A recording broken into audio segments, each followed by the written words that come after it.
Hello दोस्तों, क्या हाल है आप लोगों के। उम्मीद करता हूँ आप सब बहुत बढ़िया होंगे। मैं बिल्कुल बढ़िया हूँ। देखिए, आज आपके साथ आईएफआरएस सस्टेनेबिलिटी डिस्क्लोजर स्टैंडर्ड्स के बारे में बात करने आया हूँ, जो कि आपके एफआर और एसबीआर एग्जाम दोनों के लिए ही बहुत ज़्यादा इम्पोर्टेंट है। तो आइए स्टार्ट करते हैं और समझते हैं कि आपके क्या S1 और S2 क्या है, और आईएफआरएस इसको लेकर के आए क्योंकि दुनिया भर में सस्टेनेबिलिटी की बहुत ज़्यादा बातें हो रही हैं। और अगर आपको एज इट इज़ ये फाइल चाहिए तो आप मेरे ऐप को डाउनलोड कर सकते हैं। ऐप का लिंक मैंने डिस्क्रिप्शन में दे दिया। आपको एज इट इज़ ये वाला जो पीपीटी है विद मार्किंग्स एंड ऑल सब कुछ मिल जाएगा। और अगर पुराना पीपीटी भी आप चाहते हो तो वो ऑलरेडी वहाँ पे हमने डाल रखा है। आप ऐप डाउनलोड करके हमारा जो भी एक वीडियो अभी आया था आईएफआरएस 18 पर, जो IS1 से 18 पर माइग्रेशन हुआ है उसके ऊपर आया था, तो वो भी आप ले सकते हैं। चलिए मैं स्टार्ट करता हूँ। सो फ्रॉम सितंबर 2024, अगर आप सितंबर 2024 से देखोगे तो एसबीआर एग्जाम में आपके IFRS sustainability disclosure standards test हो रहे हैं। और this is a part of your technical article. तो जो आपका एसीसीए की वेबसाइट के ऊपर आपको टेक्निकल आर्टिकल मिलेगा, ठीक है। आपको टेक्निकल आर्टिकल मिलेगा एसीसी के वेबसाइट के ऊपर, so definitely you can go and read that also, but this presentation contains everything, तो आपको बिल्कुल भी टेंशन लेने वाली जरूरत बात है ही नहीं, ठीक है। तो आप आराम से इसको पढ़ सकते हो। फ्रॉम सेप्टेम्बर 24 एसबीआर में आपको टेस्ट होगा, एंड एसबीआर के अलावा एफआर के अंदर भी S1 टेस्ट होगा। तो आपको दोनों समझा दे रहा हूँ आज, ताकि आपको दोनों के लिए आप रेडी हो जाए, ठीक है। सो बैकग्राउंड, क्यों सस्टेनेबिलिटी स्टैंडर्ड्स की जरूरत मालूम पड़ती है। तो growing awareness of sustainability related risk, आपको पता है दुनिया भर में climate risk is the biggest existential crisis on Mankind. So this is a very set pattern, और हम जिस हिसाब से रिसोर्सेज कंज्यूम कर रहे हैं, बहुत सालों तक बहुत दूर जाना बहुत ज्यादा मुश्किल हो जाएगा। एंड दिस इज समथिंग जिसके ऊपर हमें मतलब सोचना चाहिए, है ना। क्योंकि अगर हम सोचेंगे तभी तो हम आगे एक्ट अपॉन करेंगे। तो बट डेफिनेटली यहाँ पर जो आईएफआरएस फाउंडेशन है इसने सोचा है और एक्ट अपॉन किया है। बट मुझे लगता है कि ये भी पूरी तरह से अब दुनिया भर में जो स्टैंडर्ड्स वगैरह बन रहे हैं, they are allowing for something known as carbon credits. तो अच्छा भी है, और एक तरह से यार बचा भी लेता है लोगों को। कार्बन क्रेडिट्स के ऊपर कभी अलग से हम क्लास जरूर लेंगे, क्योंकि ये एक एक्सचेंज टाइप का है कि भाई आप कार्बन क्रेडिट्स खरीद सकते हो। बट दोनों दो चीजें, it's A double edged sword, ठीक है। तो डेफिनेटली बात करेंगे। और इनफैक्ट मैंने एक बुक पढ़ी थी जहां पर ये था कि जो वेल्स हैं उनको मारा जा रहा है, मतलब they are consuming all type of lead, और सब कुछ जितने भी समुद्र की गंदगी है सब वेल ही कंज्यूम करती है। पॉइंट इस की जो समुंदर में जो वेल है वो 10,000 ट्रीज के बराबर ऑक्सीजन इनहेल और एक्सेल करती है ऑन अ डेली बेसिस, ठीक है। तो जितना ऑक्सीजन 10,000, तो एक वेल को मार के कितना नुकसान हो सकता है, राइट। डेफिनेटली यार, we must all think about the environment, about the pollution that we are causing. But कुछ चीज़ें तो अब ज़रूरी है। तो जैसे अब ये वीडियो बना रहा हूँ, इसको अपलोड करना, इसको डाउनलोड करना, इसको एडिट करना, इन सब में कार्बन फुटप्रिंट होता है, राइट। एंड एआई का बहुत ज़्यादा हम यूज़ करने लग गए हैं, हम हर चीज़ के अंदर एआई का यूज़ करने लग गए हैं। तो डेफिनेटली यार, मतलब उसमें भी बहुत ज़्यादा कार्बन का कंजम्पशन, कार्बन का production, so it's at an all time high. तो एक तरह से मैं एक ऑक्सीमोरन बोल रहा हूँ, बट अभी क्या कर सकते हैं, ठीक है। And their potential impact on entities financial position, performance, cash flows. But जो इन्वेस्टर्स हैं, they want high quality information about these risks and opportunities when they are making the investment decisions. However, proliferation of different voluntary reporting standards and framework has caused fragmentation, limiting the usefulness of the information provided. ठीक है। तो क्योंकि यार हर आदमी अपनी तरह से, because it's a voluntary disclosure, तो हर इंसान अपनी तरीके से उस चीज को डिस्क्लोज कर रहा है सर। क्या करना चाहिए, कैसे करना चाहिए, अब इसके ऊपर बहुत ज्यादा बातचीत होगी, अभी आने वाले टाइम में भी बहुत बातचीत होगी। बट डेफिनेटली अब इंसान जो कर रहा है वो तो वो कर ही रहा है ना। सो सर आइए, अ, देखिए प्रॉब्लम क्या है कि इंफॉर्मेशन नीड्स और investors were not being met due to inconsistent reporting standard. सब अपने अपने हिसाब से रिपोर्टिंग स्टैंडर्ड्स को फॉलो कर रहे थे। IFRS Foundation founded the ISSB, which is the International Sustainability Standards Board, ISSB। तो आप देखो, to develop a global baseline of sustainability standard, तो ISSB बनाया गया ताकि एक ग्लोबल बेसलाइन बनाई जाए ऑफ द सस्टेनेबिलिटी स्टैंडर्ड, जो S1 S2 इसके अलावा भी आ चुके हैं, बट अभी नोटिफाई आपके लिए 2 ही हुए हैं। तो पहले 2 ISSB के जो स्टैंडर्ड्स हैं, इसके बारे में सर बातचीत हम करते हैं। अभी देखो, तो S1 में जनरल रिक्वायरमेंट्स है for disclosure of sustainability related financial information, ठीक है। तो जनरल डिस्क्लोजर्स की बातें जो बताई गई हैं, that is in the S1। And फिर S2 है, जहां पर आपको क्लाइमेट रिलेटेड डिस्क्लोजर्स के बारे में बताया गया है। So these 2 standards were issued by the ISSB। तो इन 2 स्टैंडर्ड्स को इशू किया गया था, and they are included on the list of examinable documents. और FR के अंदर भी S1 को किया गया है। तो FR वाले इसके ऊपर खासा ध्यान दे, और SBR वाले इन दोनों के ऊपर ध्यान दें। तो ये क्लाइमेट रिलेटेड डिस्क्लोजर्स आपको बताता है क्या है, जैसे GHG एमिशंस के बारे में, स्कोप 1, स्कोप 2, स्कोप 3, इन 3 चीजों के बारे में बताएगा। तो आइए एक एक करके सब कुछ हम पढ़ते हैं sir. So they form the foundation of sustainability reporting under the IFRS framework. While IFRS S1 provides general principles, S2 specifically addresses climate related disclosures. Now for non-climate sustainability issues, entities must use IFRS S1 principles and consider disclosure topics from sustainability accounting standards. ठीक है, जो SASB है, इनके जो non climate sustainability issues है, उसके लिए S1 and बाकी जो डिस्क्लोजर टॉपिक्स SASB ने दिया है, वो उनको करना है। बट आपके लिए आई थिंक ये जो पेपर है, ये काफी होगा, इतना भी आप कर जाओगे तो काफी कुछ होगा। IFRS S1 के अंदर 4 कोर कंटेंट एरियाज की बात हुई है। नंबर 1, गवर्नेंस, ठीक है। तो governance processes use to monitor and manage sustainability related है। तो वो क्या प्रोसेसेस है जिसको यूज किया जाता है for managing the sustainability related risk, and कैसे आइडेंटिफाई करते हैं रिलेटेड अपॉर्चुनिटीज को भी। इसके अलावा सर आप देखो तो strategy, so the approach to managing the sustainability related risk and opportunities. तो कैसे, क्या स्ट्रेटेजी है, पहला तो गवर्नेंस प्रोसेसेस क्या बना रखे हैं, दूसरा क्या स्ट्रेटेजी बना रखी है उसके बारे में भी है, and then risk management, so processes that are used to identify, assess and monitor sustainability related risk and opportunity. तो ये 3 चीजें तो बहुत ही इंपॉर्टेंट है। IMA मतलब आइडेंटिफाई, IMA मतलब आइडेंटिफाई। रिस्क मैनेजमेंट में क्या करते हो, रिस्क को आइडेंटिफाई करते हो, असेस करते हो और मैनेज करते हो। आइडेंटिफाई, मैनेज एंड असेस, ठीक है। तो बट असेस पहले आ जाएगा, वो तो मैंने निमोनिक आपको याद रहे इसलिए आपको बता दिया है। उसके बाद अगर आप देखोगे metrics and targets, so entity की जो परफॉर्मेंस है in relation to the sustainability related risk and opportunities, including progress towards any target set, वो भी आपको बताना पड़ेगा। तो क्या हम अचीव करना चाहते थे एंड क्या हम उस चीज को अचीव कर पाए हैं, ये दोनों ही चीजें हमको अपने डिस्क्लोजर के अंदर बतानी पड़ती। तो 4 कंटेंट एरियाज है, and they must provide information on this 4 areas. तो सभी एंटिटीज के लिए they need to provide information on this 4 areas when preparing sustainability related financial disclosures under IFRS S1।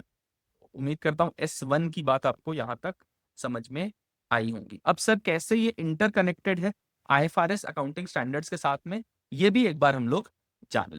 सो अगर आप देखोगे तो there are several similarities between the principles and concepts in the, क्योंकि ultimately disclosure जो होता है, डिस्क्लोजर तो वैसे ही करते हैं ना, मटेरियल जो चीज है उसको डिस्क्लोज करना जरूरी है, ये आपने IFRS के अंदर पढ़ा हुआ है।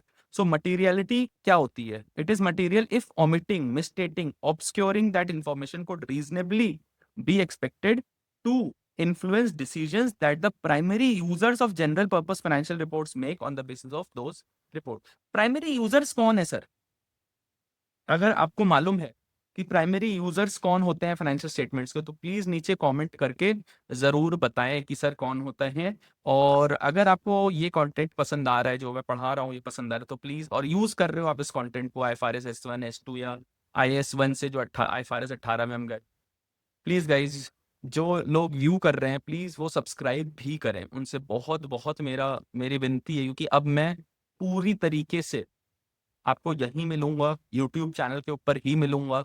एंड आपको जितना भी मैंने पिछले 35 सालों में 36 सालों में सीखा है और सीखता रहूंगा, वो आपको जरूर इस चैनल के ऊपर ही मैं बताता रहूंगा।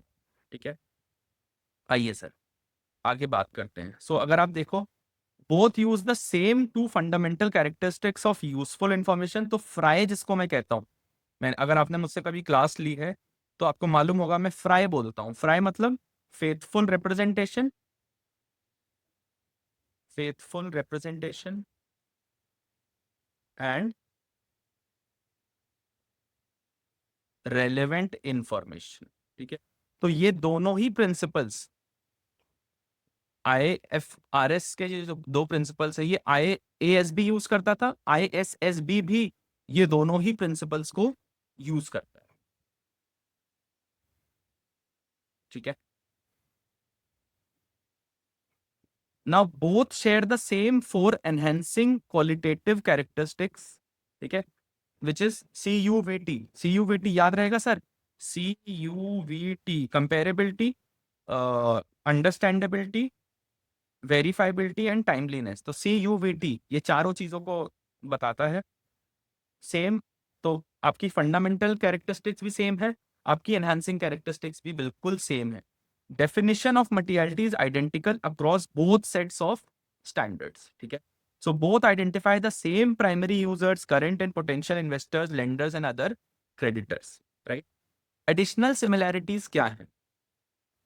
ये तो बेसिक हो गया ना फंडामेंटल और एनहांसिंग कैरेक्टरिस्टिक्स के ऊपर, बट अपने को बताना पड़ेगा ना कि एडिशनल कैरेक्टरिस्टिक्स, एडिशनली क्या क्या क्या सिमिलैरिटीज है। तो sustainability related disclosures must be reported at the same time. तो भाई जब फाइनेंशियल स्टेटमेंट्स बनाओगे तभी आपको ये भी डिस्क्लोज करना है। सो दैट इज वाई आप देखोगे कि दुनिया भर में जितनी भी कंपनीज हैं, वो अपने फाइनेंशियल रिपोर्टिंग जो ऑफिसर्स हैं, जो लोग हैं, उनके साथ में ही सस्टेनेबिलिटी रिपोर्टिंग को मर्ज कर रही है। ठीक है, एंड दैट्स वाई जो फाइनेंशियल्स में काम करते थे उनको ही ज्यादातर ESG का काम भी मिल रहा है। The reporting period must be the same as for financial statements and both require disclosure of comparative information. Material prior period errors must be corrected retrospectively. तो मटेरियल जो आपके प्रायर पीरियड एरर्स हैं उनको करेक्ट करना पड़ेगा retrospectively. So I hope यहां तक बात आपको सर समझ में आ गई। राइट, आइए आगे चलते हैं। अब है मेरा IFRS S2। ये मेरा आता है IFRS S2। ठीक है, जो मेरी climate related risk and opportunities हैं। ठीक है, अगर आप देखोगे तो जो मेरी climate related risk and opportunities है उसके बारे में IFRS S2 बात करता है। राइट, सो अगर आप देखो तो फिजिकल रिस्क के बारे में बात करता है, resulting from weather related events, floods, drought and other long term climate changes क्या है, टेम्परेचर्स, राइजिंग सी। तो ये सब यार आप देखो दुनिया भर में सी लेवल्स राइज कर रहे हैं क्योंकि ग्लेशियर्स मेल्ट हो रहे हैं। राइट, टेम्परेचर्स राइज हो रहे हैं बाय 1 डिग्री एवरी ईयर, हमारे टेम्परेचर्स राइज हो रहे हैं। ट्रांजिशन रिस्क है तो काफी सारी दूसरा रिस्क, तो एक फिजिकल रिस्क के बारे में बात करता है, एक ट्रांजिशन रिस्क के बारे में बात करता है, और तीसरा अपॉर्चुनिटीज के बारे में बात करता है S2। ठीक है, so that result from the move towards a lower carbon economy, regulatory changes, technology shifts, market changes, reputational impact. तो जब आप from this, from your current जो भी आप कर रहे हो उससे जब आप सस्टेनेबिलिटी रिपोर्टिंग पर जाते हो, सो क्या इम्पैक्ट पड़ता है उसके ऊपर, उस चीज के बारे में ये बात करता है। देन आती बात अपॉर्चुनिटीज की। So there are potential benefits from the climate adaptation and mitigation strategies.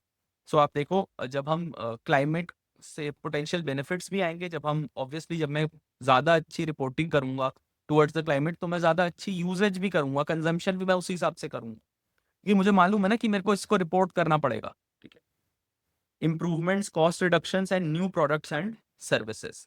Now, when identifying sustainability related risk and opportunities, entities must use all reasonable and supportable information available without undue cost or effort। तो कह रहे हैं कि यार जो भी आप information दे रहे हो ना, उसमें कोई अनड्यू फालतू में एक्स्ट्रा कॉस्ट नहीं लगनी चाहिए। ठीक है, so it's saying that you know कोई एक्स्ट्रा कॉस्ट नहीं रखनी चाहिए। Data sources can be internal और external, including risk management processes, external reports और स्टैटिस्टिक्स एंड तो एक्सटर्नल रिपोर्ट्स आप यूज कर सकते हो, इंटरनल रिपोर्ट्स भी यूज कर सकते हो, इंटरनल डेटा यूज कर सकते हो, एक्सटर्नल डेटा यूज कर सकते हो, रिस्क मैनेजमेंट रिपोर्ट्स यूज कर सकते हो, इंडस्ट्री के एक्सपीरियंस को यूज कर सकते हो। सब कुछ यूज करके आपको यहाँ पर देना है सर, जो भी आपका डिस्क्लोजर वगैरह है वो आपको देना पड़ेगा। तो आई होप यहाँ तक की बात आपको समझ में आई होगी और पसंद भी आई होगी। पसंद आई हो तो please do like, share and subscribe to the channel. और कमेंट करके बता देना आपको कैसे कौन से टॉपिक्स हैं जो इस तरीके से आपको फुल होल सोल एक्सप्लेनेशन चाहिए IFRS S1 S2 जैसे मैंने दी, और जैसे हमने IAS 1 की एक्सप्लेनेशन करी थी। तो इस तरह की एक्सप्लेनेशन अगर आपको चाहिए तो मैं आपको बनाता रहूंगा, देता। राइट, आइए क्या एग्जाम्पल्स है, राइट।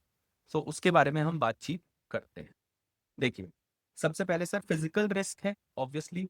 तो there is increased flooding affecting quantity and quality of key ingredients leading to price volatility and reduced profit margin. ठीक है। उसके बाद sir water shortages, chronic weather events causing temporary closures and increased insurance premium. आपको मालूम है कि अगर मेरी हेल्थ खराब होगी तो मेरे इंश्योरेंस प्रीमियम बढ़ जाएगा, है ना। इसके अलावा अगर मेरा मान लो फ्लडिंग ज्यादा हो गई तो ऑब्वियसली, अगर मान लो मैं मैकडोनल्ड्स हूँ, मैं बर्गर बेच रहा हूँ, तो अगर फ्लडिंग होगी तो मेरा एग्रीकल्चर प्रोड्यूस का दाम बढ़ जाए। राइट। इसके अलावा अपॉर्चुनिटी जैसे कि इंटरनेशनल रेस्टोरेंट बिजनेस, जैसे मैकडोनल्ड्स की अगर मैं एग्जांपल, मैकडोनल्ड्स के बारे में ही एग्जांपल की बातचीत कर। उसके बाद देखो ट्रांजिशन रिस्क क्या है, चेंजिंग क्लाइमेट रिलेटेड लॉज। तो अब हम एक ट्रांजिशनरी फेज में जा रहे हैं, 90 से ज्यादा कंट्रीज चेंज कर रही हैं, लीडिंग टू हाई कंप्लायंस। तो कंप्लायंस कॉस्ट, जैसे आपको याद होगा कि सॉक्स जब आया US के अंदर, सार्बन्स ऑक्सली एक्ट 2002 में आया था, तो बहुत हाई कंप्लायंस कॉस्ट हो गई। सारी दुनिया भर में कंप्लायंस कॉस्ट इतनी ज्यादा हो गई, लोगों ने कहा कि भाई इसका तो कोई हमको फायदा नहीं हो रहा है, नुकसान ज्यादा हो रहा है। तो लोग US से शिफ्ट करके UK में अपनी कंपनीज को लिस्ट कराने लग गए, है ना, क्योंकि US में सॉक्स की रिक्वायरमेंट थी। अभी जो US के अंदर हो रहा है इसके बारे में कभी आराम से बात करेंगे। ये टैरिफ का जो हो रहा है, बेसिकली ये ब्लैकमेलिंग चल रही है। तो डेफिनेटली ब्लैकमेलिंग चल रही है। कैसे चल रही है, क्यों चल रही है, इसके बारे में कभी किसी और वीडियो में आपको जरूर बताऊंगा मैं। पोटेंशियल रेपुटेशनल डैमेज है if the climate strategies are deemed insufficient impacting market share and share price. ठीक है। तो इन सब चीजों के बारे में सर अगर आप देखोगे तो ये सब चीजें इम्पैक्ट हो रही हैं। अब अपॉर्चुनिटीज के बारे में अगर हम बात करें, ठीक है, let's talk about opportunities. So pursuing more efficient operations through investment in new technologies. अगर आप ईवी देखोगे, EV is one such technology जहां पर पोल्यूशन प्रत्यक्ष रूप से, जो अपेरेंट पोल्यूशन है वो कम हो रहा है। ठीक है, अपेरेंटली वो पोल्यूशन कम कर रहा है ईवीज।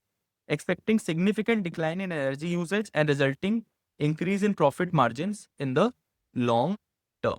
ठीक है। एंटिटीज को डिस्क्लोज क्या क्या करना है इसके बारे में बातचीत करते हैं सर। स्ट्रेटेजी क्या है, डिसीजन मेकिंग कैसे हो रही है, राइट। तो डिस्क्लोजर क्या क्या करना पड़ेगा। इसके अलावा फाइनेंशियल पोजीशन, परफॉर्मेंस और cash flows in the current reporting period. Anticipated effects in the short, medium and long term, ये भी आपको डिस्क्लोज करना पड़ेगा। And resilience of strategy and business model including climate relay, मतलब कि कितना रेजिलियंट है हमारा जो बिजनेस मॉडल है towards the climate change, right. कि यार फ्लड का अच्छा हमें हमें इतना इम्पैक्ट होगा but we can recover from it. तो इस तरह की चीजें आपको डिस्क्लोज करनी रहेंगी। मान लो जैसे मैकडोनल्ड्स हो आप या KFC हो, तो अगर एकदम से कोई बर्ड फ्लू आ गया तो KFC का बिजनेस इम्पैक्ट होगा, right. So it's a climate related risk. So जी हाँ, कैसे उससे डील करना है आपको, वो सारी चीजें आपको बतानी। GHG एमिशंस की बात भी करता है ये standard. GHG is green house gases. ठीक है। सो ग्रीन हाउस गैसेस के ग्रीन हाउस एमिशन के गैसेस के एमिशंस के बारे में भी सर बातचीत ये स्टैंडर्ड आपसे करता है। Scope 1 where direct GHG emissions that could occur from sources owned और कंट्रोल्ड बाय द एंटिटी। इसका मतलब आपको मालूम है कि आपकी एक मैन्युफैक्चरिंग यूनिट है जहां पर आप कोई चीज प्रोड्यूस कर रहे हो, तो ये चीज स्कोप 1 में आएगी। और वो कितना पोल्यूशन कर रही है, कितने ग्रीन हाउस गैसेस एमिशन कर रही है, उसको डिस्क्लोज करना पड़ेगा। स्कोप 2 छोड़ा नहीं है किसी को भी। मान लो आप किसी थर्ड वर्ल्ड कंट्री में ले जाके अपनी मैन्युफैक्चरिंग करवा रहे हो कि यार हमारा देश ठीक रहे, और वहां के जैसे एप्पल है, एप्पल की जितनी भी मैन्युफैक्चरिंग है वो सब कुछ कौन करता है? फॉक्सकॉन करता है। एप्पल की जितनी भी मैन्युफैक्चरिंग है वो सब कुछ फॉक्सकॉन करता है। तो अब जो स्कोप 2 है ये बात करेगा कि भाई तुम परचेज्ड और अक्वायर्ड जो कर रहे हो ना, indirect GHG emissions from the generation of purchase और acquired electricity, steam, heating, cooling consumed by an entity. तो बेसिकली ये अगर आपने कोई परचेज करा किसी का और कंपनी से कुछ आप परचेज करके और फिर वो चीज एमिशन कर रही, राइट। अब स्कोप 2 में जो नहीं है वो वैल्यू चेन, ये फॉक्सकॉन वाली चीज स्कोप 3 में, दिस इज स्कोप 3 के अंदर फॉक्सकॉन वाली चीज है, ठीक है। ये तो डायरेक्ट यूज हो रहा है ना, ये हम प्रोडक्शन से कर रहे हैं, ठीक है, क्योंकि सोर्सेज हम ही कंट्रोल कर रहे हैं। मान लो मेरी खुद की कोल माइन है, तो दैट इज स्कोप 1। स्कोप 2 जैसे मेरी खुद की कोल माइन है, स्कोप 2 मैं इलेक्ट्रिसिटी किसी और से परचेज कर रहा हूँ, ठीक है, परचेज ऑफ इलेक्ट्रिसिटी मान लो, right. Scope 3 is value chain, जैसे कि एप्पल बनवा रहा है फॉक्सकॉन से ताइवान में, ताइवान या चाइना जो भी what ever the name is, तो वो एप्पल ताइवान में चाइना में मैन्युफैक्चरिंग करवा रहा है, ये भी अब एप्पल को डिस्क्लोज करना पड़ेगा। So this is scope 1, scope 2 and scope 3। अब मुझे लगता है कि इन्वेस्टर कम्युनिटी के अंदर अभी भी बहुत ज्यादा इन चीजों को लेकर के नहीं है, वो they are still profit driven, major investors are profit driven. मेरे को this is my analysis of today. हो सकता है आने वाले 5 से 10 साल में जब प्रॉफिट्स क्या जीना ही खत्म हो जाएगा तो प्रॉफिट से क्या करोगे, है ना। तो जब वो चीज होगी तब हो सकता है उनको थोड़ी सी, क्या बोलूं मैं, अकल शर्म कुछ ना कुछ आ जाए, और फिर वो अपना इन चीजों की तरफ भी ध्यान देने लग जाए। बट अभी मुझे नहीं लगता, अभी सिर्फ कंपनीज कोरम पूरा करने में लगी हुई है कि हमने ये कर दिया जी, देखो हम तो अच्छे हैं, सब अपने आप को अच्छा दिखाने में लगे हुए हैं कि देखो हमने तो कर दिया, अब हमारी क्या गलती, अब तो तुम कुछ नहीं बोल सकते, अब तो हमारी कोई गलती नहीं है, राइट। तो लगभग लोग यही करने में लगे हुए हैं, मुझे जहां तक की लगता है that people are involve in this. कैसे करना है सर? जीएचजी एमिशंस एक एग्जांपल दिया हुआ है। स्कोप 1 एमिशन X6 में कितना, जैसे आप एफआर के अंदर फाइनेंशियल रिपोर्टिंग के अंदर या जो एफआर मतलब not the subject of ACC, but generally जब आप फाइनेंशियल स्टेटमेंट बनाते हो तो आप प्रीवियस ईयर का डेटा देते हो, तो यहाँ भी आपको 2 सालों का डेटा ये कह रहे हैं कि दे दो। स्कोप 2 के अंदर देखो, स्कोप 2 में इतना किया, स्कोप 3 में इतना किया, ठीक है। सो इस तरह से आप डिस्क्लोजर सर दे सकते। कैसे मेजर होंगे जीएचजी एमिशंस, किस तरीके से आपका जीएचजी एमिशंस मेजर होंगे, आइए इसके बारे में बात। तो sir measuring GHG emissions and setting targets, तो पहली बात, पहला मेजरमेंट रिक्वायरमेंट्स के बारे में बातचीत कर लेते हैं। So entities must measure GHG emissions in accordance with greenhouse gas protocol. तो एक 2004 में ग्रीन हाउस गैस प्रोटोकॉल बना था, तो ये कह रहे कि उसके हिसाब से आपको मेजर करना पड़ेगा। Corporate accounting and reporting standard unless legally you are required to use a different method. तो S2 बोलता है कि आप ये कॉर्पोरेट ये जो भी आपका ग्रीन हाउस गैस प्रोटोकॉल बना आप इसको यूज करिए, unless you are required to use something else. जब तक आपको कुछ और यूज करने को ना बोला जाए तब तक आप इसको ही यूज करते रहे। ये आपका एक कंसिस्टेंट अप्रोच है which reduces the bias risk and ensures faithful representation. Bias risk क्या होता है कि यार जैसे कोई मेथड ना, मुझे लगता है कि यार उस मेथड को यूज करके मेरे एमिशन कम हो जाएंगे, तो मेरा बायस उसकी तरफ चला जाएगा कि यार मेरी इमेज भी बच जाएगी, डिस्क्लोजर भी हो जाएगा, काम एकदम बढ़िया काम हो जाएगा। Some exemption application exist for entities in the first year. तो फर्स्ट ईयर में कुछ एग्जेम्पशन है, जो छोटी छोटी एंटिटीज है उनके लिए एग्जेम्पशन है sir. Sir target disclosure requirement, so if entities disclose a net GHG emission target, तो जैसे मैंने फर्स्ट ईयर में बोला कि मैं इतना मेरा टारगेट है, तो IFRS 2 ये भी कहता है कि ग्रॉस टारगेट क्या था, उसके बाद डिस्क्लोज करना है कि planned use of carbon credit कैसे कर रहा हूं मैं, तो कार्बन क्रेडिट के भी यूज के ऊपर IFRS 2 बोल रहा है टू अचीव द नेट। जैसे मैं बोल रहा हूँ मैं नेट जीरो एमिशन पर आऊंगा, तो ऐसा हो सकता है कि मैं 1 मिलियन टन की एमिशन कर रहा हूं, मगर मैंने आपको शुरू में बताया था कार्बन क्रेडिट्स, ये पूरा सिस्टम ऑफ कार्बन क्रेडिट्स ना मैं आपको समझाऊंगा किसी दिन आराम से, मतलब not, it's not part of your this thing, but इसकी बहुत ज्यादा ट्रेडिंग भी हो रही है, तो समझाऊंगा कैसे हो। आपने 1 मिलियन टन का एमिशन किया, बट आपने इतने का ही कार्बन क्रेडिट ले लिया, तो अब आप नेट जीरो पर आ गए। आपने बोला मैं इतने कार्बन क्रेडिट है, मैं इतने इस पर आ गया। कार्बन क्रेडिट जो आपने परचेज किया वो तो फाइनेंशियल स्टेटमेंट्स में जाएगा ही जाएगा, राइट। तो इसके बाद तो and it becomes an asset, right, एक एसेट बन जाता है आपका।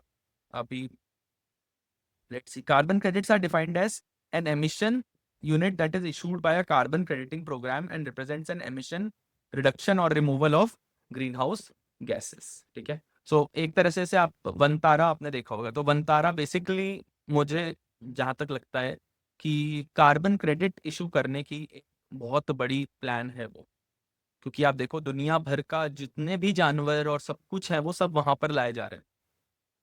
ऐसी ऐसी स्पीशीज लाई जा रही है जो कहीं पर भी है नहीं, पेटा के साथ में मिलकर के, बहुत सारी अथॉरिटीज के साथ मिलकर के ये काम किया जा रहा है। अब इसके बारे में बहुत ज्यादा बात नहीं कर सकते, बट मुझे लगता है कि आने वाले टाइम में Ambani have figured it out कि कैसे कार्बन क्रेडिट्स सेल करना है, किन को सेल करना है।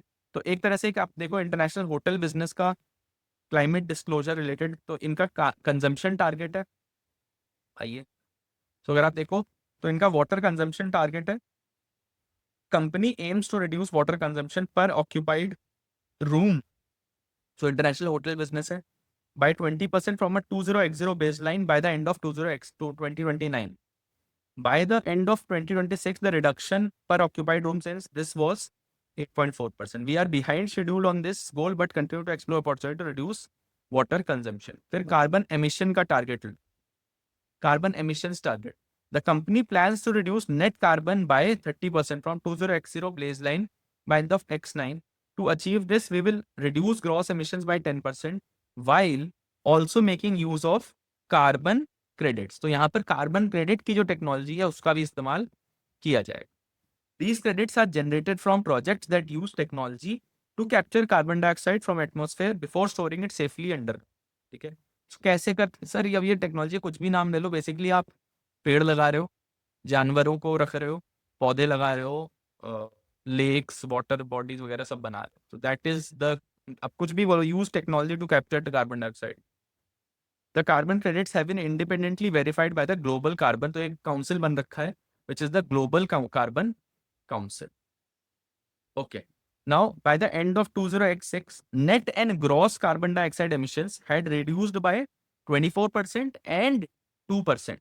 ठीक है, तो ये भी एक डिस्क्लोजर का पार्ट है।